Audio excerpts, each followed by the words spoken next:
со Маријан Николовски на радио Слободна Македонија.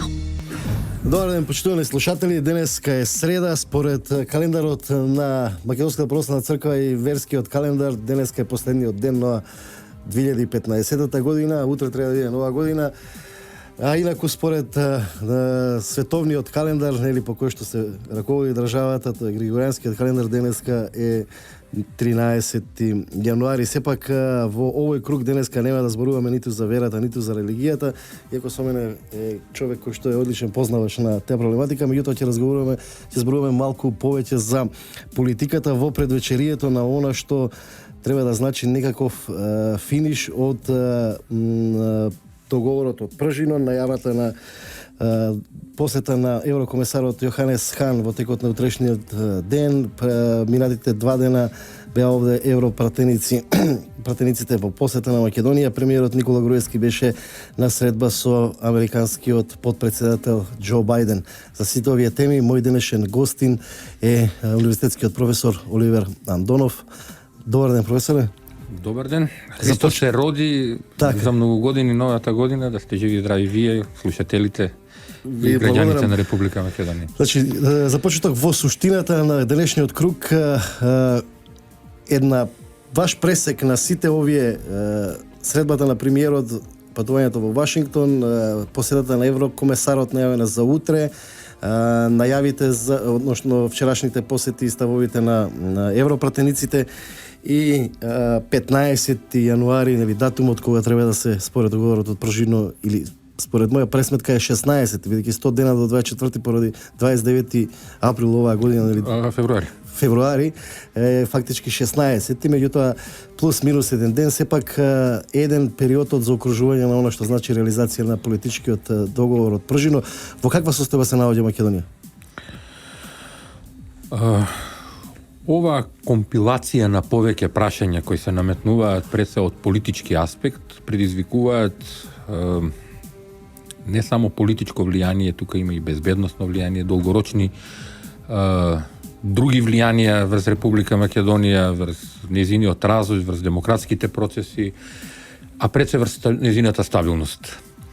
Значи, обидувајќи се да направиме една и ретроспектива, но и поглед во иднината, иако не треба да се обидуваме многу да прогнозираме околу тоа, секогаш, посебно во Македонија, динамичните движења во политиката и во безбедноста знаат да бидат тешки за прогноза, особено знаејќи колкави притисоци од надвор доживуваме како држава. Треба да кажеме една многу битна работа.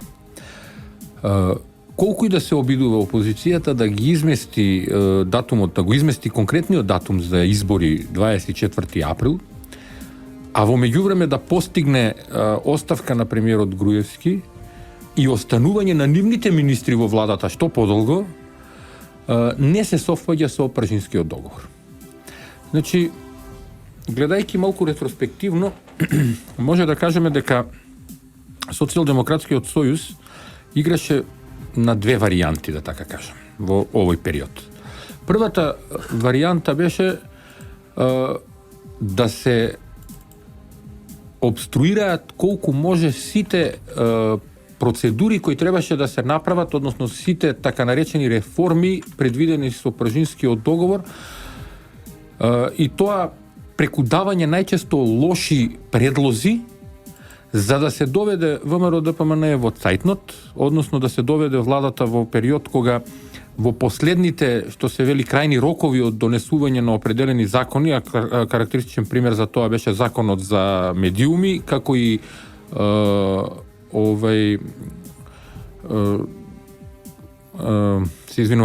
како и покрај законот за медиуми беше изборот на ДИК во прашање доведен. Избор и целиот изборен пакет за па со тоа се, знаете како, тоа се надоврзувачки активности. Дури во целата таа работа, знаете како, можем да кажем и тенденциозно беше настапено. Прво, ако зборуваме за ДИК, тие ја предложија Дума, знаејќи дека таа треба да оди во пензија. Државната изборна комисија Не е комплетирана. Не само што не е комплетирана, нема ниту еден чекор направено од она што значи прочистување на избирачки список. Така, а веќе 20 и нешто дена е формирана. Веќе никој нема никаква пречка за нејзиното работење. Така е. Значи, некако изјавите на опозицијските челници, посебно на нивниот лидер Заев, укажуваат на тоа дека класичните планови А и Б план, така да кажеме, сакаат да ги спроведат во насока на одложување на изборите, а останување во владата. Дали се наоѓаме ние сега во моментот пред сериозна можност дека изборите нема да се случат? И колку е тоа реално? Постои таа можност, но има еден многу битен елемент. Во договорот од Пржин е предвидено дека премиерот дава 100 дена пред оставка, дава 100 дена пред изборите. Односно избор на новата влада 100 дена. Техничката влада мора да биде 100 дена пред изборите. Значи премиерот може истиот ден да даде оставка, ако има спремна влада, може технички за еден ден 24 часа е. Не знам колку се оние. Побрзо постапка парламентарната расправата, али во секој случај полноќ треба на пример на 16 на полноќ да се гласа за избор на владата. Тоа е сабота, зашто парламентот може да работи сабота, не една институција работи. Не е спорно тоа. Тоа не е спорно. Значи не е тоа во прашање воопшто.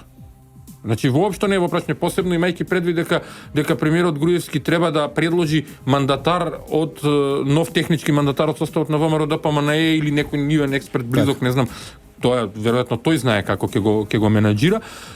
Така да не е тоа воопшто проблем, имајќи предвид дека мнозинството во парламентот го сочинува владеачкото мнозинство. Тој дел од реализацијата на договорот Пржино што се однесува до ВМРО ДПМНЕ би се случило и денеска ако постојат гаранции дека изборите ќе бидат на 24 април. Токму така. И јас тоа сакав да го напоменам дека доколку се утврди дека изборите ќе бидат на 24 април, не е никаков проблем да премиерот даде оставка.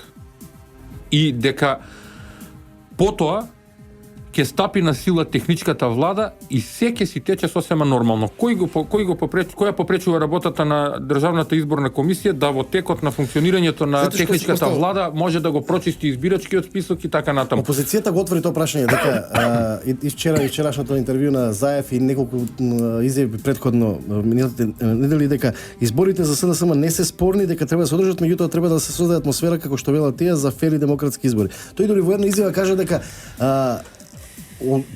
одлагањето на изборниот процес тој би го прифатил и со можноста, нели, според договорот од Пржино и законските процедури кои што се, нели, веќе изгласани, премиерот да остане на позицијата до наредните 100 дена пред кога и да биле тие избори.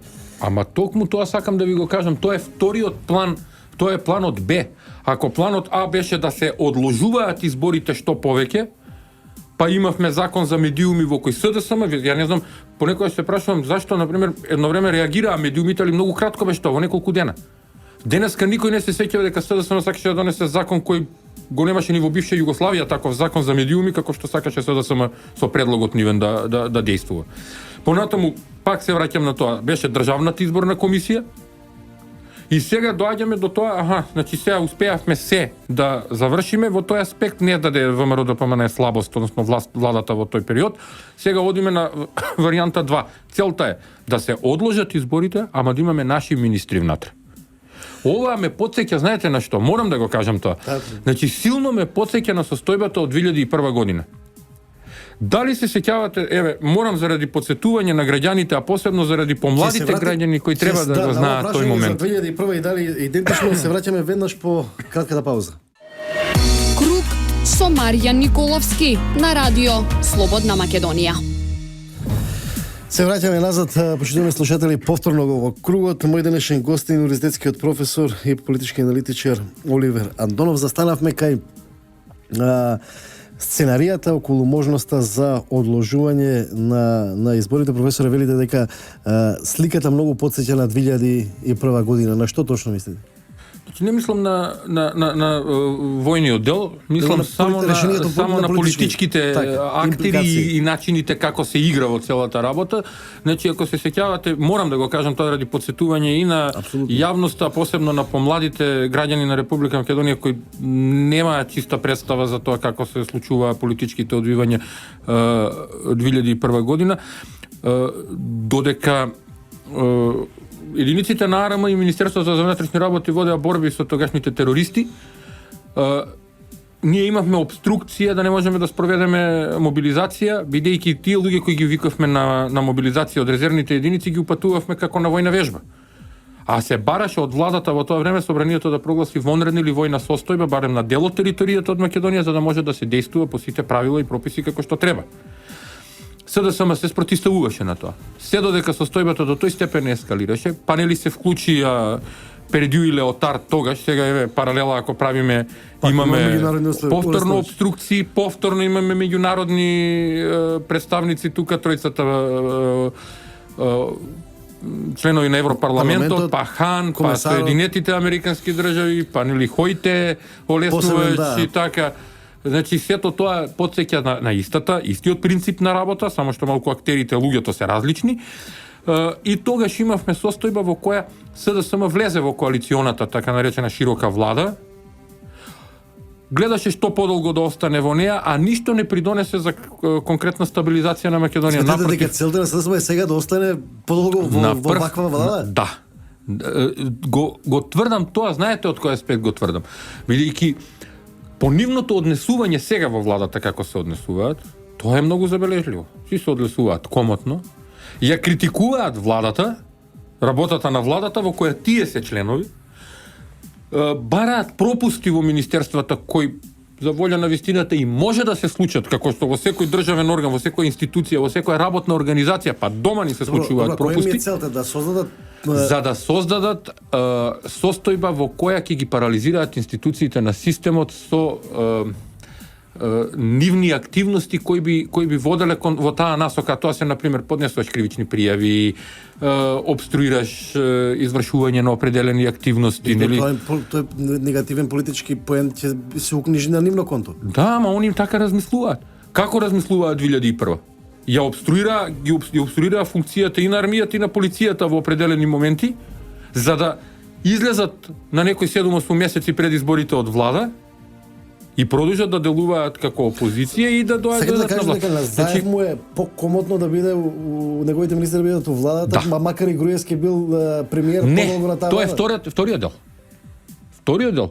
Кога ќе се почувствуваат подготвени до таму да одат, тогаш ќе кажат, може сега избори за 100 дена, Груевски да го нема, бидејќи знаете како. Дали забележувате една работа? Сите напади се насочени воглавно, значи 80% од нападите кон Груевски се насочени. Бидејќи за волја на вистината мора така да кажеме, мора да го перципираме човекот како така е, како човек кој да го перципираме како човек кој функционира па да не претерам во изјавата, али многу квалитетно, скоро безпрекорно. Замислите да дојдете, кој нормален се условно кажано малку лоше изразот, кој од нас, така да кажам, би го издржал тоа да денеска оди во Америка со промена на временска зона, за 24 часа се врати во Македонија и од аеродром оди на промоција на економски инвестиции во Македонија. И да потоа се врати во влада и да функционира. Тоа значи дека човекот е под силен напор, но е многу мотивиран да ја заврши целата приказка во однос на државата позитивно. Ќе заврши ли? Јас сум убеден дека ќе ја заврши, знаете од кој аспект сум убеден? Од тој аспект што ќе инсистира на избори, на избори на 24 април, значи моето чувство е такво. Ќе инсистира на избори на 24 април затоа што секое одложување на изборите, и мислам дека е тој до крај свесен за таа работа. Да бидеме реални, без притисок на меѓународна заедница врз СДСМ, избори на 24 април нема да се случат ако СДСМ реши да ги бојкотира. Ама СДСМ најави дека ќе ги бојкотира. Па тогаш немаме решение на политичката криза. Видете, ние тогаш се наоѓаме, знаете како се наоѓаме ни таму ни ваму во приказката. Затоа што ако немаме избори на 24 април, ние можеме тогаш по желбата на Заев да ги пролонгираме изборите за септември. И ние у суштина дали е гаранција дали се нема гаранција тогаш, пошто еднаш пролонгирано, зашто? Па ние во Македонија имаме проблем со преседани. Нонстоп имаме проблем со еден преседан станува правило. Потоа повлекува друг и станува правило. Проблемот е во тоа што ние веќе година дена и малку повеќе до 31 јануари точно година ќе биде. Значи ќе испадне дека 2 години сме во некој безвоздушен простор, во вакуум простор во кој нити државата може нормално да функционира. Се занимаваме со вештачка политичка криза. Па не, па токму заради тоа велам дека ако идеме на избори без СДС, таа криза ќе продолжи пак. знаете како, мотивацијата, јас зборувам за мотивацијата која треба да биде и кај граѓаните на Република Македонија, и кај премиерот, да се оди на избори, верувам дека е тоа така, да се оди на избори на 24 за да престане кризата. И тоа е излез од кризата во Република Македонија. Мислим дека ВМРО ДПМН ги повлече сите чекори кои што беа дел од нивниот условно кажано како се нарекува тоа, ангажман, не ангажман, него од нивната одговорност во поглед на Прашинскиот договор за да обезбедат да се обезбеди фер атмосфера за тие избори.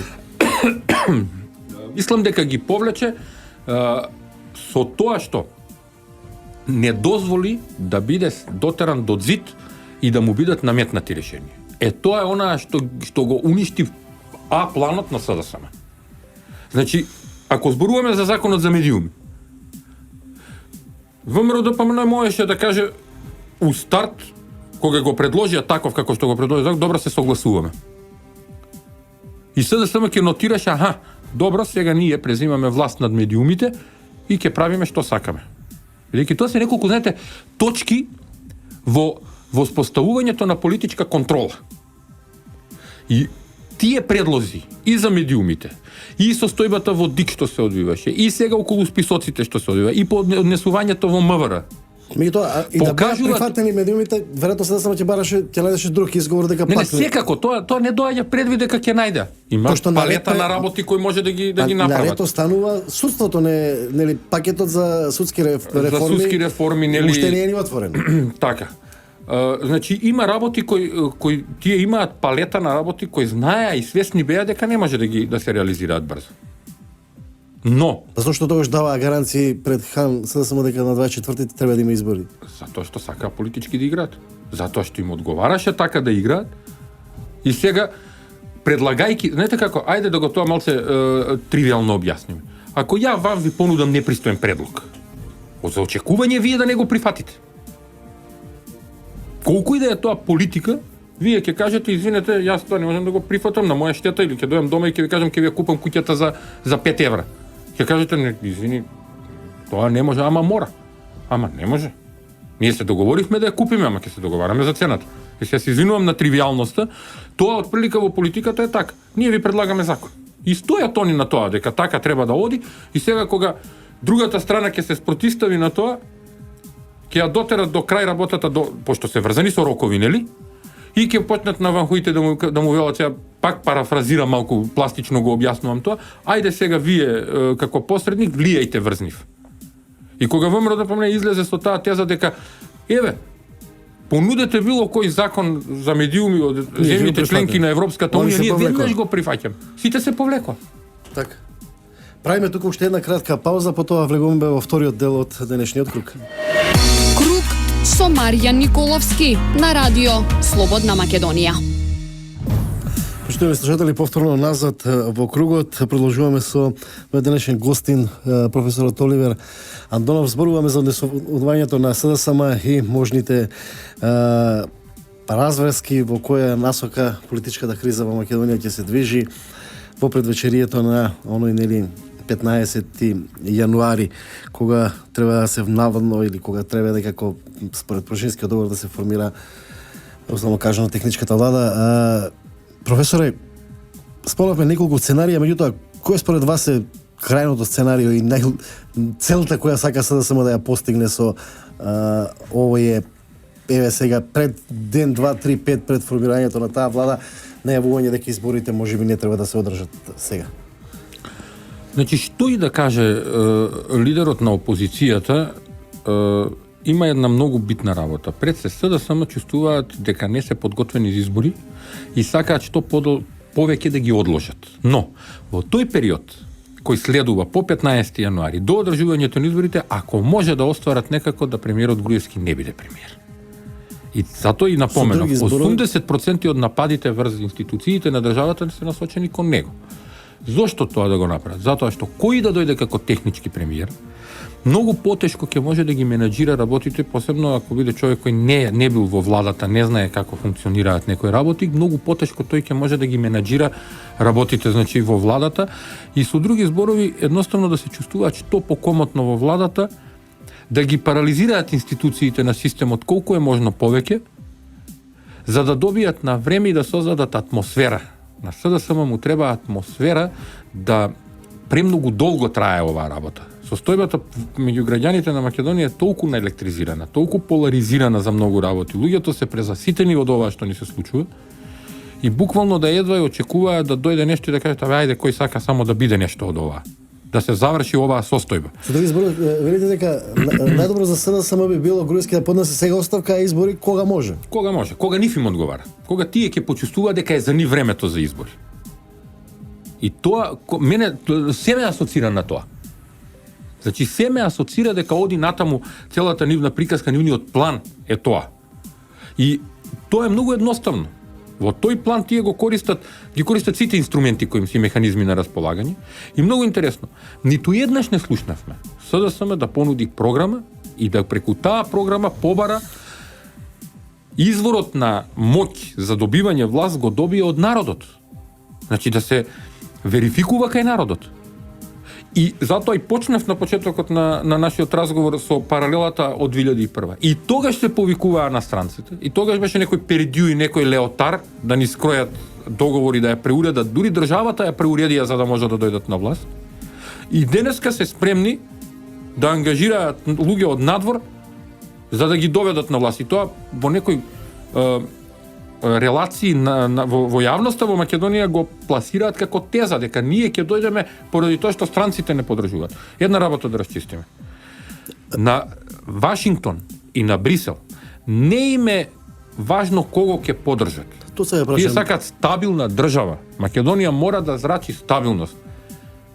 А СДСМ долго време се обидува да ја дестабилизира државата, да ја држи како нестабилно подрачје. И тоа е позитивната приказка сега од друга страна на владата која во овој период, во оваа состојба и во мај безбедносната криза успеа да ја одржи стабилна државата. Токму тоа сега прашам, колку е таа реална теза дека странците ја подржувале СДСМ наспроти власта која сакале да ја урнат, а при тоа Груевски оди на средба со американскиот Токму тоа го видовме. подпредседател. Ама токму тоа го видовме сега со средбата на Груевски во Вашингтон.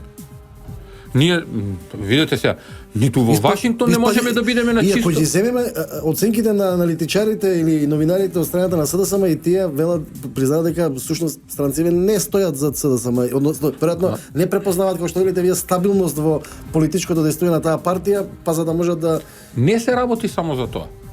Нив им треба, значи видите како, точно е дека СДСМ си бара поддршка од надвор. И треба да објаснат зошто кога тврдат дека нив странци ќе ги доведат на власт, што тие странци треба да им дадат да после. рачистиме од странци до странци има разлика. Секако тоа сакав да кажам, значи прво да рачистиме што на тие лобисти, финансиери на нешто, а друго е странци државници или политички лидери на моќни држави. Што на тие странци ќе им вратат? Дали ќе бидат тоа утре политички бенефити на штета на македонскиот народ и држава, дали ќе бидат економски бенефити повторно на наша штета, ресурси на наша штета дадени или што ќе бидат, затоа што тоа е долгорочна приказка понатаму. Тоа не останува без 30 на години влегување на државата во некој аранжман кој скапо ќе го платиме сите. Или треба да го гледаме тоа како што рековте, да, некои лобисти, но официјалната политика можевме да видиме и со посетата на Груевски на Вашингтон дека колку и да е една политичка гарнитура во Америка или во Брисел, секогаш ќе имаме индивидуални различни проценки на работите, но видовме дека луѓе од администрацијата на Обама позитивно се изразија за премиерот и за работата на владата. Што укажува само на тоа дека основната цел на Соединетите американски држави, на Европската унија, Македонија да биде дел од НАТО заради безбедносна стабилизација.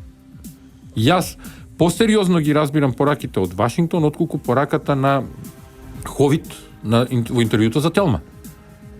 Бидејќи вие можете да дадете сепак Ховит е но Ховит, не, покрај тоа што е европратеник, но Ховит каже и некои работи кои потоа малку се извртеа. Тој не каже дека притисокот е само врз Груевски Да, апсолутно. Груевски како премиер ја носи најголемата одговорност во државата и човекот е очигледно свесен за тоа. Немаше да отиде така брзо во Секако Вашингтон дека ако не требаше одговорноста за било која не е на Секако. владеачката структура. Така е. Меѓутоа, кај Но- нас кај нас обично опозицијата се дека како опозиција нема никаква одговорност, не треба да има. Ама токму тоа сакам да го појаснам сега. Ковид им порача и на опозиционите партии дека треба да се однесуваат одговорно, односно да действуваат во насока на демократизација на државата. Сега да се вратиме на предлозите на СДСМ. Тоа демократски предлози или се? Тоа демократизација ли на државата е? Или е работата ние да ја контролираме државата и така да спроведеме избори? Зад флоскулата на Заев, кристално чисти избори, Јуто, јас гледам професоре, само кристално чисти избори ако јас сум тој кој ги спроведува и организира изборите и јас бројам.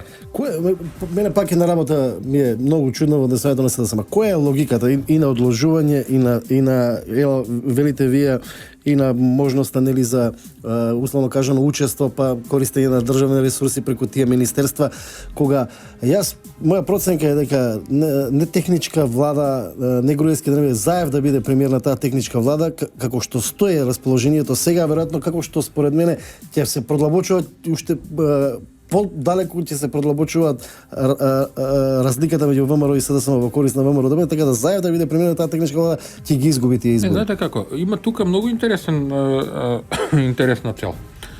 Тргањето на Груевски... Видите ги резултати. Ако во март 2015 кога беа бомбите, имаше да речеме разлика 1 према 1,5, сега 6 месеци или 7 месеци подоцна, кога веќе атмосферата е испласната, кога требаше да има поголем предвид, сега 1:2 разликата меѓу ВМРО и СДСМ. Може би повеќе. Пак веројатно до април ќе биде и повеќе. Знаете која е логиката? Логиката е правење состојба на збунетост кај граѓаните, односно користење на поедини моментални состојби за краткорочно делување. Еве како. Сега да им кажат да доведат граѓаните да кажат да им збогти се од ВМРО да речат Не така, не. Тргањето на премиерот Груевски не во договорот со Пржино за 100 дена пред изборите, туку тргањето да кажеме 4-5 или 6 месеци пред изборите на страна, на СДСМ ќе му дадат неколку предности, а тоа е оноја приказга збогум Никола што се обидува да ја искористат, ќе им даде шанса да кажат еве ние успеавме да го тргнеме премиерот, што не е точно. Што воопшто не е точно. Затоа јас зборувам цело време треба да се придржуваме кон договорот од Пржино. 100 дена пред изборите премиерот ворете да даде оставка. И ако бидат изборите на 24 како што треба да бидат, ворете тоа да биде на 15. Втора работа, во тој меѓупростор СДСМ ќе продолжи со парализирање на институциите на државата, а луѓето имаат чувство во Македонија има чувство дека ВМРО е на власт, како што и е бидејќи парламентарно мнозинство. И тогаш ќе се повикуваат повторно на тоа еве што се случува. Па тука е играта со специјалната јавна обвинителка. Значи да видиме таа како ќе изигра, знаејќи дека игра за нив. Значи има неколку елементи во кои тие сакаат временски да добијат на време. За сите тие елементи веднаш по кратката пауза. Круг со Маријан Николовски на радио Слободна Македонија. Повторно назад во финалето на денешниот круг, почитувани слушатели, со мене денеска е професорот Оливер Андонов. Професоре, застанавме кај делот кој што нели подразбира крајна цел на СДСМ, како што велите вие, што подолго техничка влада без Груевски, пролонгирање на изборите, така веројатно би добиле они на некои политички поени, меѓутоа проценката вели дека ако таа техничка влада функционира лошо, тогаш позитивните поени би биле на контото на ВМРО, негативните на СДСМ, затоа што веројатно владачката партија тоа би го објаснувала со моментот дека ние имавме контролата од владата, државата функционираше нормално. Има логика тоа што го зборувате и тоа е најверојатно така, но исто така и СДСМ из денеска во овој момент, иако имаат министри во истата оваа влада на ВМРО ДПМН, се однесува крајно опозиционо. И во парламентот со пратеничките прашања, со однесувањето. Значи, така што оваа состојба генерално е неодржлива. Замислите, и тоа кога имаме премиер кој долго време ја води владата и добро ги менаџира состојбите. Но, замислете да имаме технички премиер, колкави ќе бидат нападите врз таа влада и СДСМ како ќе се однесува. И дали тој технички премиер може да и дали тој технички премиер ќе ги издржи тие работи, имајќи предвид дека токму во тие 100 дена тој треба да се занимава со изборите. А во 6 месеци вие имате потреба да се занимавате со многу работи, вклучително и надворешна политика, вклучително и економија. Не Боже, може да се случат било какви... Може да се случат било какви, можеме да дојдеме во состојба, во таква вакуум состојба да се продолжат работите, може да се дојде и во безбедносни ризици. За 6 месеци ќе биде пролет, лето, ќе се засили имигрантската криза веројатно. Неодржливи Бугарија на премиер имаше едно такво со двајца премиери кои смени у тој вакуум период од година и половина. Генерално тоа е тешко одржливо решение. Тоа е краткорочно решение за подготовка на избори, буквално техничко решение. Ама цело време тоа сакам да се обидам да го некако попластично објаснам на слушателите дека создавањето на состојба на нејасност, на така да кажам магловита состојба, матна состојба на СДСМ по најмногу му одговара. Кој знае со што се во тој период ќе излезат како исконструирани работи. Ние имавме една фабрика за лични карти, за фалсификати, која излезе во јавноста толку бомбастично, а сега и самиот СДСМ молчи за неа. Тоа се многу интересни моменти. Па тоа беше случај кој што веројатно наговести многу од она што се случуваше. Така е. Тоа се многу интересни моменти. Ајде да се вратиме на тоа. Јас зашто почнав со паралелите и со тоа што ни се случи пред година дена кога тргна целата политичка криза. Сите заборавија да се прашаат, луѓе, кој стои зад преслушувањето? Да, тоа освен Верушевски, кого СДСМ го ослободи, тоа е интересно прашање кое што издействува ослободување на Верушевски. Зошто јас себе јавно прашање да поставам до министерот за внатрешни работи? Зошто ако толку е професионален, не испита во УБК во петата управа кој од раководителите таму, односно постојните инспектори таму, стои зад прислушувањето, пошто цело време тврдеше дека ВМРО ДПМН не прислушува. Сега има и ресурси, Сега има и власти, ресурси, се. Туку со што се занимаваше? Со поставување на својот кабинет и кабинетски советници, со поставување на партиски луѓе нагоре надоле, поместување, со менување на началници на СВР, да човек кој беше до вчера полицаец, највисокото место работно во МВР му беше раководител на смена, да дојде да началник на СВР. Зошто не добивме за началникот, да кажеме, на СВР Куманово пристојна биографија да видиме кој е човекот? И го споменувам ова токму од причина што го познавам лично. То лично знам што се случува таму. И сега зборуваме за тоа, таму можам да действувам, а ваму кај што треба да действувам, таму не можам да действувам. Пречи му, некој му може да спречи. Не може да му спречи. Може ли реално Ма не може да му спречи. Може ли реално он да проведе да покране иницијатива да утврди дали има одговорност во УБК? Може да покрене. Кој го спречува да покрене на функција тој? Има негови началници поставени, има негови луѓе поставени на некој место, односно негови условно кажано, неговите се луѓе од МВР, ама кои се партиски блиски до СДСМ. Од доверба да речеме. Негови луѓе од доверба, да така кажам. И може да покренат постапка, да побараат постапка да се утврди. А тоа е од клучен национален интерес да се утврди кој дозволил да се случи прислушувањето како пропуск безбедносен. И ако за нешто јас лично можам да забележам на постојната влада, е токму тоа. Тоа беше проблемот кој владата требаше подитно и мора да го реши. Јас сум убеден дека по изборите тоа прашање мора да се затвори дефинитивно. Премиерот Груевски ќе го затвори тоа прашање и на таков начин, а тоа е внатрешна структурна одговорност. Кој го дозволи како тоа? Прашање за финале, мислите дека тоа што Оливер Спасовски како министер не, условно кажа, не чепка или не сака да не знаеме дали не сака, меѓутоа јавноста не знае дали има нешто што води кон тоа дека он побарал било каква утврдување на истрага околу тоа кој прислушкувал кој го организирал прислушкувањето внатре во ВМРО да спроведе истрага. Ако немаме таква информација дека нешто се дешава, да случува, веројатно не се можноста да не се случува е голема. Меѓутоа, дали според вас тоа што се молчи за таа тема од страна на министерот за внатрешни работи е условно кажам може да дефинира како само признавање дека СДСМ е вмешана во организацијата на прислушувањето? Ама секако, знаете како, тоа е истата паралела со личните карти. Што зборуваше цело време, излезе на топ тема? Зборуваше тоа до крај ќе биде истражено ово. Што добивме ние после 2 месеци од тоа? Добивме истрага која токму службите од МВР ја спроведува на терен како оперативна активност и ги уапсија извршителите на кривичното дело фалсификување. И докажаа некои политички поврзаности. И сега ние за тоа молчиме, се и тоа е адакта. Значи се што не одговара на СДСМ е адакта. Ете го одговорот. Точно сега го доведовме и одговорот на прашањето зошто би му одговарало 6 месеци или 9 месеци на СДСМ да има техничка влада. За да може да става адакта тоа што не му одговара, а тоа што тој сака да го конструира. И преку специјалното јавно обвинителство го бутка пред очите на јавноста, надевајки се дека ќе ја смени балансот ќе го смени. Тие се многу свесни дека со овој однос и ова што го покажа за неколку месеци, 3 месеци колку веќе се во владата, што го покажа како делување, покажа дека немаат промена на менталитетот, менталниот склоп не им е сменет за водење на државата. Тие немаат стратешки долгорочни идеи, затоа и се повикав на моќта на народот дали ја влечат. Не него од надвор.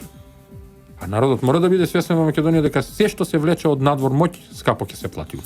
Благодарам, почитувани слушатели, мој денешен гостин во круг во кој зборувавме за политичката суштина или за политиката во овие неколку денови, недели пред 15 јануари беше универзитетскиот професор Оливер Андонов.